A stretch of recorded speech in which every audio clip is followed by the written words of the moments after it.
আমি আবার আলতো করে ঠোঁটের কোণে একটা স্নেহমাখা চুমু খেলাম। তারপর গলার পাশে মুখ রাখলাম। তার নিঃশ্বাসের ছন্দ, শরীরের উষ্ণতা আমাকে এক অজানা আবেশে ভরিয়ে তুলছিল। আমার ভিতরেও যেন এক অজানা আলোড়ন শুরু হয়েছিল। আমার যখন 11 বছর বয়স, তখন কাকাতো বোন তুলি জন্মায়। কাকা তখন সৌদিতে থাকতেন। আমরা দাদা দাদির বাড়িতে একসাথে থাকতাম। দাদার ছিল 2 ছেলে আর 1 মেয়ে। কাকার প্রবাস জীবন ছিল দীর্ঘ, প্রায় 16 বছর। দেশে ফিরতেন 2 বছর পর পর। দাদা দাদি দুজনেই ছিলেন হৃদরোগী, তাই কাকিকে দিন রাত ব্যস্ত থাকতে হতো ওদের দেখাশোনায়। তবু কাকি আমার দিক থেকে কখনো নজর সরাতেন না। আমি কোথায় যাচ্ছি, কি করছি, খাচ্ছি কিনা, সবকিছুতেই তার চোখ থাকত। কিন্তু এই তীক্ষ্ণ নজরদারিতে এক ধরনের ছেদ পড়ে তুলির জন্মের পর। কাকি তখন সময়ের বেশিটাই কাটাতেন তুলির যত্নে, আর সেই ছোট্ট শিশুর দেখভালের অনেকটা দায়িত্ব এসে পড়ে আমার উপর। বিশেষ করে যখন কাকি দাদা দাদির ঘরে থাকতেন, তুলির কান্না থামানো, তাকে হাতের খেলনা এগিয়ে দেওয়া, চোখে মুখে বাতাস করা, সব করতাম। কিন্তু মাঝে মধ্যে হাঁপিয়ে যেতাম ইচ্ছে করেই। কখনো তাকে একটু কাঁদিয়ে দিতাম যাতে কাকি এসে আমাকে উদ্ধার করেন। কাকি যখন এসে তুলিকে কোলে নিতেন, তখন তার চেহারায় একরকম মাথিত্ব মাখা প্রশান্তি থাকত।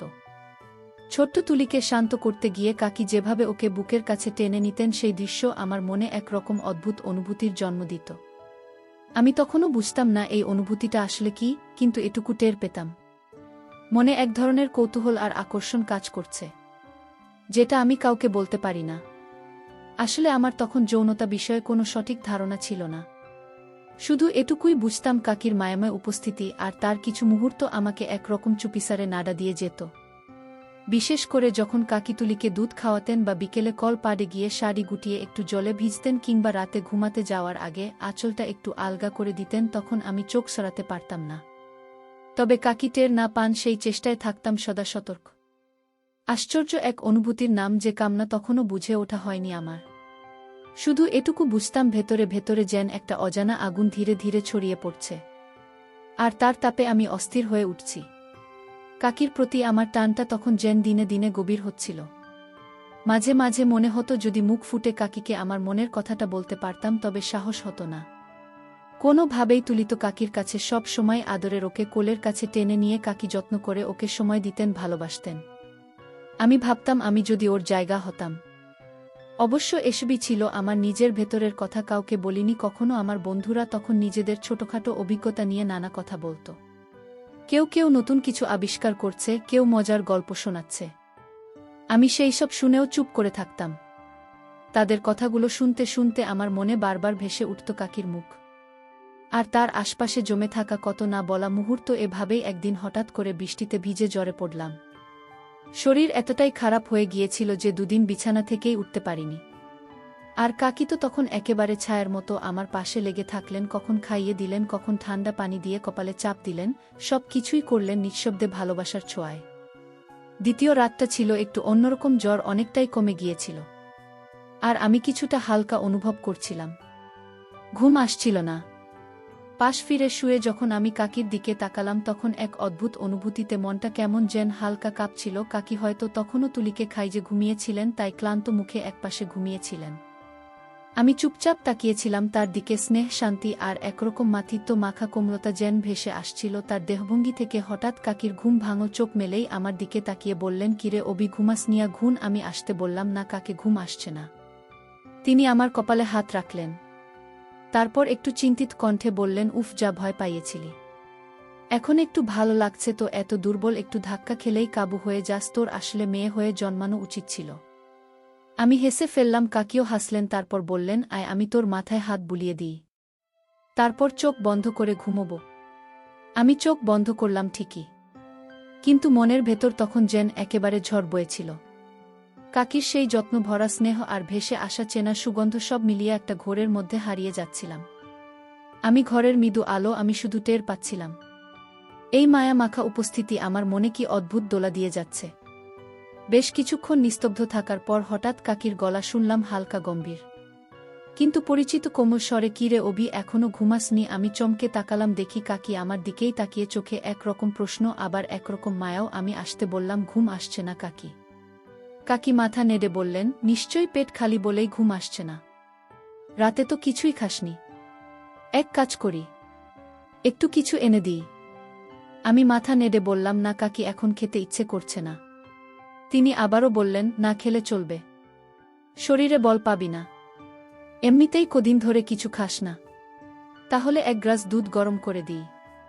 আমি থেমে থেকে বললাম, দুধ খাব, তবে একটা শর্তে। কাকি একটু অবাক হয়ে জিজ্ঞেস করলেন, মানে? আমি নিচু গলায় বললাম, তুলি যেভাবে খায় আমিও সেভাবে খেতে চাই। কাকি এই কথাটা বলে ফেলতেই নিজের কথাতেই নিজেই যেন স্তব্ধ হয়ে গেলাম। মনে হচ্ছিল আমি কি সত্যিই কাকিকে এসব বললাম? নিজের ভেতরে এক অদ্ভুত আলোড়ন টের পাচ্ছিলাম। কাকির প্রতিক্রিয়ার জন্য আমি অপেক্ষা করছিলাম। বুক ধুক ধুক করছিল। তাকে কিছুক্ষণ চুপ থেকে মাথায় হাত বুলিয়ে বললেন, এই ছেলে, তুই যে কত দুষ্টু হয়েছিস, বড় হয়ে গেছিস, এখন কি সব বলতো? বলার সময় মুখে একটু হাসিও ছিল। ওই হাসিটা দেখেই যেন আমার সাহসটা একটু বেড়ে গেল। আমি বললাম, তুলি তো রোজ তোমার কোলে শেখায়, আমি যদি একটু আদর পাই তাতে দোষ কোথায়? কাকি মুখে আবারও মুচকি হাসি টেনে বললেন, কি সব পাগলামি করি ছবি, তোর বন্ধুরা শুনলে সারাক্ষণ খেপাবে তোকে।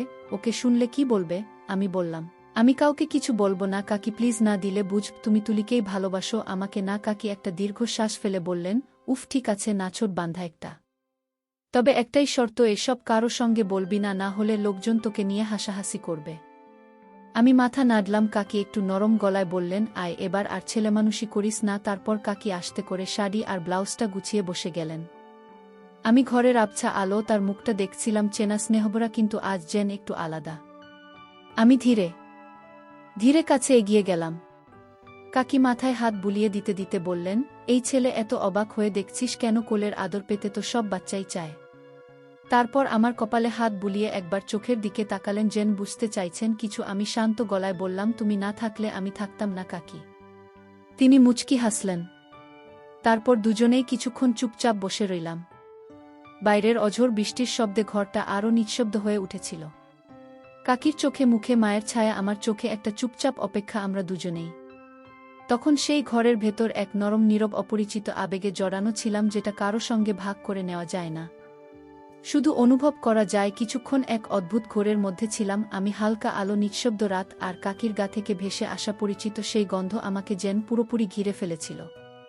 চোখ বন্ধ করেই অনুভব করছিলাম আমি কোথায় যেন হারিয়ে যাচ্ছি, এক জায়গায় যেখানে আমি আর কাকি ছাড়া কেউ নেই।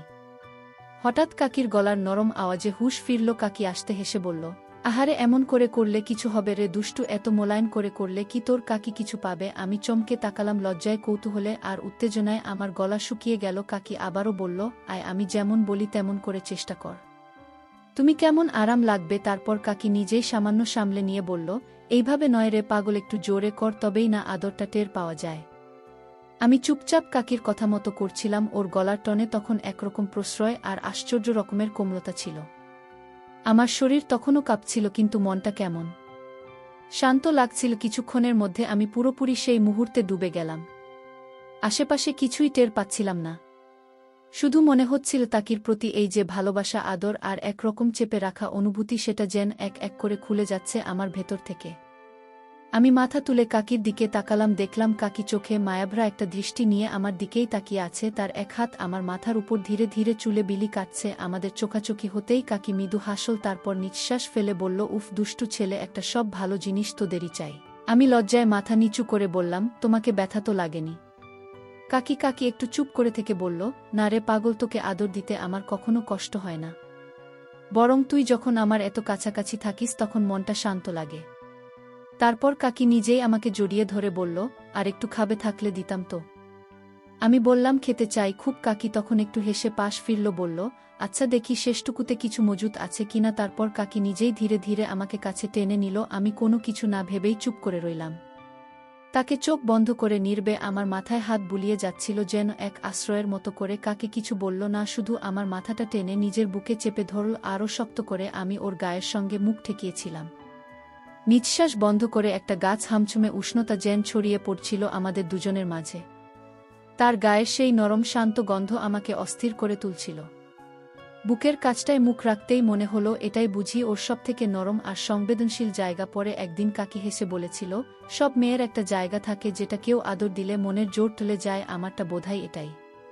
তার কণ্ঠে ছিল এক ধরনের লজ্জা, কিন্তু কোথাও যেন আত্মবিশ্বাসের ঝলকও ছিল। আমি ধীরে ধীরে হাত বাড়ালাম। কাকি তখন নিজেই আমার হাত ধরে নিয়ে উপরে রেখে দিল। চোখ বন্ধ করে শান্ত গলায় বলল, আলতো করে করিস, হালকা ব্যথা হচ্ছে, কিন্তু কেমন যেন আরামও লাগছে। আমি শান্তভাবে হাত রাখলাম ওর বুকের উপর। আমার হাতের স্পর্শে কাকির নিঃশ্বাস ধীর থেকে ভারী হয়ে উঠছিল ও কখনো চোখ বন্ধ করেছিল। আবার হঠাৎ নিচু গলায় বলছিল, একটু চাপ দিলে ভালো লাগে রে, দাঁড়া একটু বুঝে কর। আমি থেমে না থেকে ওর শরীরের প্রতিক্রিয়া বুঝতে চেষ্টা করছিলাম। তারপর একটু উঠে বসে ওর মুখের দিকে তাকালাম। সে তখন এক রাশ হাসি নিয়ে বলল, একটু উপর আয়, তোকে একটু জোরে জড়িয়ে ধরতে চাই। তার নিঃশ্বাস তখন কাঁপছিল, মুখে কিছু বলার চেষ্টা করেও থেমে যাচ্ছিল। বারবার আমি বুঝতে পারছিলাম এই মুহূর্তে আমাদের মধ্যে কোনো সম্পর্কের লজ্জা নেই, নেই সমাজের বাধা ধরা নিয়ম, শুধু ছিল এক অদ্ভুত নরম টান, শরীরের ভাষায় লেখা এক গভীর অনুভব। আমি আমার ভিতরের সব দ্বিধা সরিয়ে কাকিকে খুব যত্ন করে জড়িয়ে ধরেছিলাম। কাকিও নরল, মা বরং চোখ বন্ধ করে পড়ে রইল শান্তভাবে। মাঝে মাঝে কেঁপে উঠছিল, ঠোঁট কাঁপছিল, আর নিঃশ্বাসে যেন বলছিল, থামিস না অভি। কাকির ইশারাতেই আমি একটু এগিয়ে গেলাম, আর তার ঠোঁটের পাশে একটুখানি স্নেহভরা স্পর্শ রেখে দিলাম। কাকিমার মুখের দিকে তাকিয়ে মৃদু স্বরে বলল, আরও কাছে আয় আর একটু। আমি তাকে আলতো করে জড়িয়ে ধরলাম। তার শাড়ির কোমল গন্ধ আর দেহের তাপ আমাকে এক অদ্ভুত অনুভবে আচ্ছন্ন করে তুলছিল। বুঝতে পারছিলাম নিজের ভেতর একরকম দোলাচল চলছে, যেটা আগে কখনো হয়নি। কাকির শরীর ঘেঁষে দাঁড়িয়ে যেন একটা চুপি সারে ডাকা খুঁজে পাচ্ছিলাম। ওই মুহূর্তে কাকি পুরোপুরি নিস্তব্ধ, চোখ বন্ধ করে দু হাত পাশে ছড়িয়ে দিয়ে যেন নিজেকে এক শান্ত জলে ভাসিয়ে দিয়েছেন। আমি আবার আলতো করে খটের কোণে একটা স্নেহ মাখা চুমু খেলাম। তারপর গলার পাশে মুখ রাখলাম। তার নিঃশ্বাসের ছন্দ, শরীরের উষ্ণতা আমাকে এক অজানা আবেশে ভরিয়ে তুলছিল। আমার ভিতরেও যেন এক অজানা আলোড়ন শুরু হয়েছিল। শরীরে অনুভব হচ্ছিল সেই পরিবর্তনের ইঙ্গিত, যেটা গোপন রাখা মুশকিল। তবে আমরা সীমা পেরিয়ে যাইনি, শুধু জামাকাপড়ের ছায়ার মাঝেই থেকে গিয়েছিলাম। অনুভব করছিলাম এক অদৃশ্য টান। কাকির শরীর মাঝে মধ্যে হালকা কেঁপে উঠছিল, কিন্তু তবু নীরব মনে হচ্ছিল। আমি যেন এক নতুন আবেগের দরজায় দাঁড়িয়ে। সেই রাতে আমাদের মধ্যে কোনো কিছু ঘটেনি, অন্তত বাইরে থেকে যা বোঝা যায় সেই অর্থে কিছু না, কিন্তু যেটুকু হয়েছিল সেটা অনেক গভীর। কাকি যেন শুধু আপন করে নেয়নি, তার বিশ্বাসটুকু আমার হাতে তুলে দিয়েছিলেন। কিভাবে নিঃশব্দ ভালোবাসায় ডুব দিতে হয় সে শিক্ষা সেদিন কাকির কাছ থেকে পেয়েছিলাম। সেই রাতটা আমার মনে গেঁথে আছে।